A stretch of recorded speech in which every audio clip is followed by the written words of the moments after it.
ಪ್ರತಿ ಲೀಟರ್ಗೆ ಹಾಲು 4 ರೂಪಾಯಿ, ಯೂನಿಟ್ಗೆ 36 ಪೈಸೆ ವಿದ್ಯುತ್ತು, BMTC, KSRTC, ಮೆಟ್ರೋ, ಡೀಸೆಲ್ಗೆ 2 ರೂಪಾಯಿ, ಹೀಗೆ ಪ್ರತಿಯೊಂದರಲ್ಲೂ ಕೂಡ ದರ ಏರಿಕೆ ಮಾಡಿದ್ದಾರೆ. ಈ ರೀತಿ ಮಾಡಿರುವ ಸರ್ಕಾರದ ವಿರುದ್ಧ ಬಿಜೆಪಿ ಜನಾಕ್ರೋಶ ಯಾತ್ರೆಯನ್ನ ಮಾಡ್ತಾ ಇದೆ. ರಾಜ್ಯವ್ಯಾಪಿ ರ್ಯಾಲಿಯನ್ನ ನಡೆಸಿ ಬಿಸಿ ಮುಟ್ಟಿಸೋದಕ್ಕೆ ಪ್ಲಾನ್ ಮಾಡ್ತಾ ಇರೋದು. ಮೈಸೂರಿನಲ್ಲಿ ಇವತ್ತು ಬೃಹತ್ ಯಾತ್ರೆಗೆ ಚಾಲನೆ ಸಿಗುತ್ತೆ. ಒಟ್ಟು 4 ಹಂತಗಳಲ್ಲಿ ಜಿಲ್ಲಾ ಕೇಂದ್ರಗಳನ್ನ ಆಯ್ಕೆ ಮಾಡಿಕೊಂಡು ಇವರು ಈ ಜನಾಕ್ರೋಶ ಯಾತ್ರೆಯನ್ನ ಮಾಡ್ತಾ ಇದ್ದಾರೆ. ಜನಾಂದೋಲನ ಯಾತ್ರೆಯಿಂದ ದೂರ ಉಳಿದಿದ್ದಾರೆ JDSನವರು.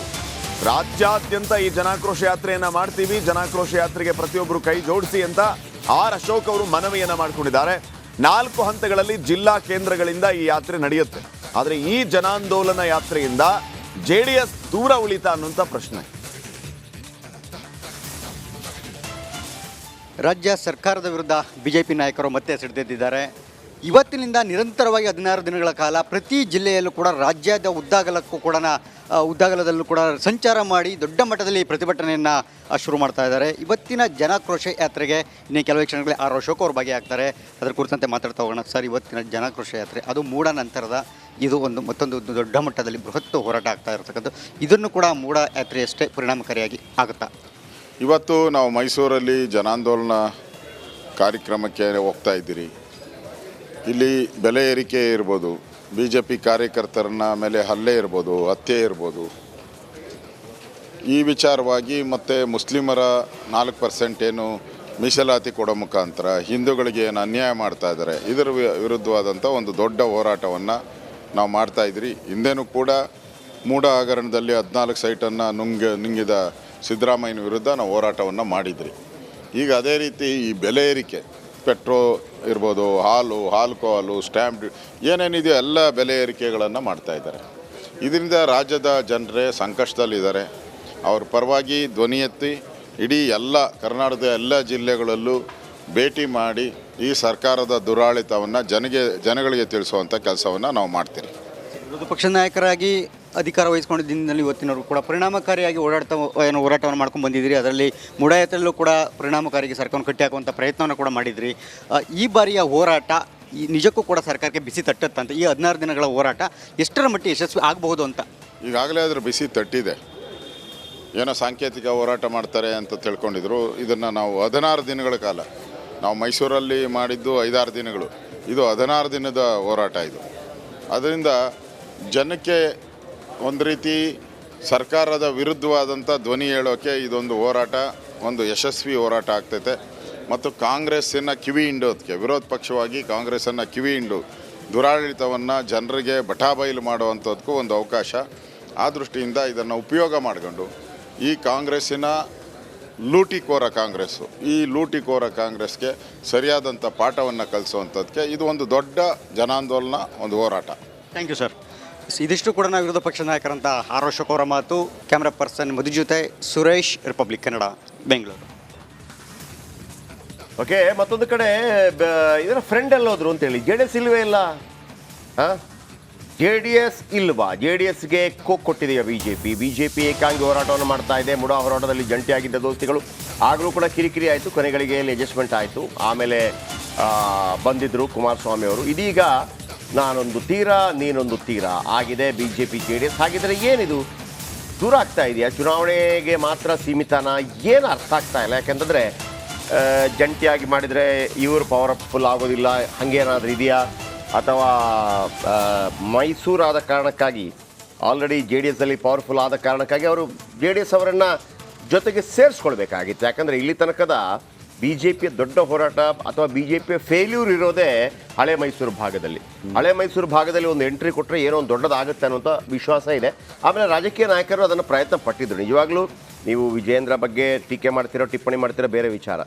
ವಿಜಯೇಂದ್ರ ಶಿಕಾರಿಪುರದಿಂದ ಬಂದು ವರುಣಾದಲ್ಲಿ ಸ್ಪರ್ಧೆ ಮಾಡೋದಕ್ಕೆ ರೆಡಿಯಾಗಿ 2-3 ದಿನ ಪ್ರಚಾರ ಮಾಡಿ. ವರುಣ ಅಂದರೆ ಯಾರು? ಸಿದ್ದರಾಮಯ್ಯನವರ ಕ್ಷೇತ್ರ. ಈಗ ಯತೀಂದ್ರ ಸಿದ್ದರಾಮಯ್ಯ ಹೋಗಿ ಶಿಕಾರಿಪುರದಲ್ಲಿ ನಿಂತಾಗೆ, ಅಥವಾ ಯತೀಂದ್ರ ಸಿದ್ದರಾಮಯ್ಯ ಅಥವಾ ಮತ್ತೊಬ್ಬರು ಹೋಗ್ಬಿಟ್ಟು ಈ ರಾಮನಗರ ಅಥವಾ ಹಾಸನದಲ್ಲಿ ನಿಂತಾಗೆ ಹೋಗಿ ನಿಂತಿದ್ರು. ಅಲ್ಲಿಯೇ ಭಾಳ ದೊಡ್ಡವಾಗಿ BJPಗೆ ಬೇಕಿದ್ದಂಥದ್ದು. ಅದನ್ನು ಸರಿ ಮಾಡಿ ಆ ಹಳೆ ಮೈಸೂರು ಭಾಗದಲ್ಲಿ ವೀಕ್ ಇದೀವಿ ಅನ್ನೋ ಕಾರಣಕ್ಕಾಗಿಯೇ JDS ಜೊತೆ ಮೈತ್ರಿ ಮಾಡಿಕೊಂಡಿದ್ದು. ಆದರೆ ಇವತ್ತಿನ ಹೋರಾಟದಲ್ಲಿ JDSನ ಜೊತೆಗೆ ತೆಗೆದುಕೊಂಡು ಹೋಗ್ತಾ ಇಲ್ಲ. ಅದರ ಬಗ್ಗೆ ಮಾತಾಡಿದ್ದಾರೆ ಆರ್ ಅಶೋಕ್. ಮತ್ತೊಮ್ಮೆ ನಮ್ಮ ಪ್ರತಿನಿಧಿ ಜೊತೆ ಏನು ಹೇಳಿದ್ದಾರೆ ಕೇಳಿಸ್ಕೊಂಡು ಬನ್ನಿ. ರಾಜ್ಯ ಸರ್ಕಾರದ ವಿರುದ್ಧ ಬಿಜೆಪಿ ನಾಯಕರು ಮತ್ತೆ ಸಿಡಿದೆದ್ದಿದ್ದಾರೆ.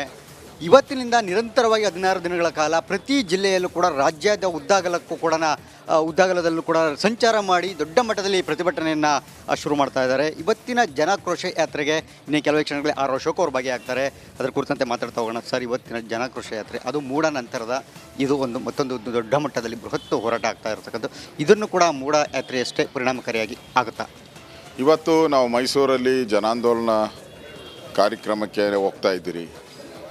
ಇಲ್ಲಿ ಬೆಲೆ ಏರಿಕೆ ಇರ್ಬೋದು, BJP ಕಾರ್ಯಕರ್ತರನ್ನ ಮೇಲೆ ಹಲ್ಲೆ ಇರ್ಬೋದು, ಹತ್ಯೆ ಇರ್ಬೋದು, ಈ ವಿಚಾರವಾಗಿ ಮತ್ತು ಮುಸ್ಲಿಮರ 4% ಏನು ಮೀಸಲಾತಿ ಕೊಡೋ ಮುಖಾಂತರ ಹಿಂದೂಗಳಿಗೆ ಏನು ಅನ್ಯಾಯ ಮಾಡ್ತಾ ಇದ್ದಾರೆ, ಇದರ ವಿರುದ್ಧವಾದಂಥ ಒಂದು ದೊಡ್ಡ ಹೋರಾಟವನ್ನು ನಾವು ಮಾಡ್ತಾಯಿದ್ರಿ. ಹಿಂದೆನೂ ಕೂಡ ಮೂಡ ಹಗರಣದಲ್ಲಿ 14 ಸೈಟನ್ನು ನುಂಗಿದ ಸಿದ್ದರಾಮಯ್ಯನ ವಿರುದ್ಧ ನಾವು ಹೋರಾಟವನ್ನು ಮಾಡಿದ್ರಿ.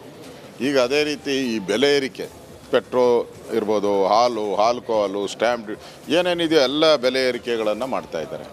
ಇದು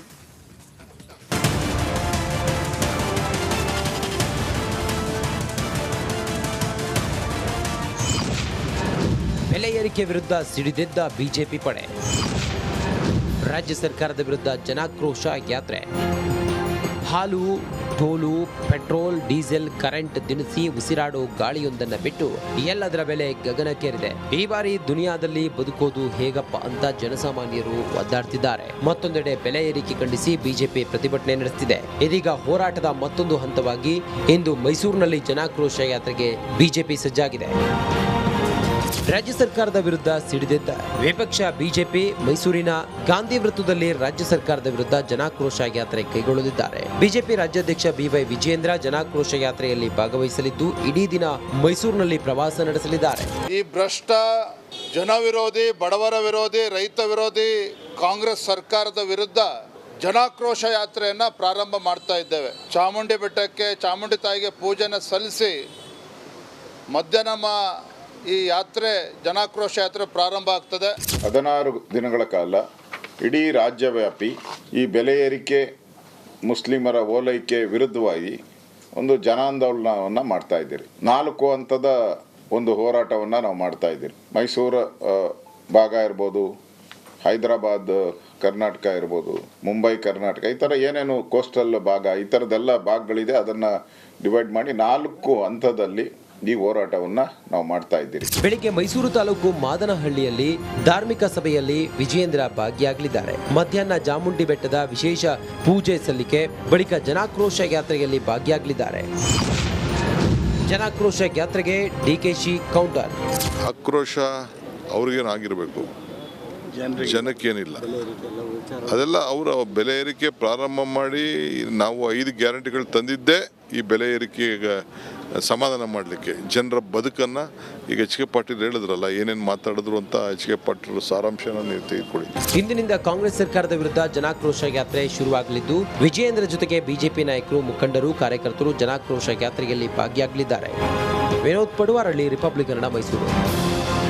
ಓಕೆ, ವಿನೋದ್ ಒಂದು ಕಡೆಯಿಂದ ಮೈಸೂರಿಂದ ನೇರ ಸಂಪರ್ಕದಲ್ಲಿದ್ದಾರೆ, ಮತ್ತು ನಮ್ಮ ಸುರೇಶ್ ಕೂಡ ಇದ್ದಾರೆ. ಮೊದಲಿಗೆ ಸುರೇಶ್ ಬಳಿ ಹೋಗ್ತೀನಿ ನಾನು. ಸುರೇಶ್, ಒಂದು ಕೇಳಿಕಿರುವಂಥದ್ದು ನನಗೆ, JDS ಯಾಕೆ ಬರ್ತಾ ಇಲ್ಲ? JDS ಬಂದಿಲ್ಲ ಅಂತಂದ್ರೆ ಅದನ್ನು ಫೇಲ್ಯೂರ್ ಅಂತ ತಿಳ್ಕೊಬೇಕಾ, ಅಥವಾ BJP ಸ್ಟ್ರಾಟಜಿನೇ ಬೇರೆ ಇದೆಯಾ? BJP ಸ್ಟ್ರಾಟಜಿ ಬೇರೆ ಇದ್ದರೆ, ಮೊನ್ನೆ ನಿಖಿಲ್ ಹೇಳ್ತಾ ಇದ್ರು ನಮ್ಮನ್ನು ಕರೆದಿಲ್ಲ ಅನ್ನೋ ಕಾರಣಕ್ಕಾಗಿ ಏನಾಗ್ತಾ ಇದೆ? ಇದರ ಬಗ್ಗೆ ಕೇಳಿದ ನಂತರ ನಾನು ವಿನೋದ್ ಬಳಿ ಹೋಗ್ತೀನಿ.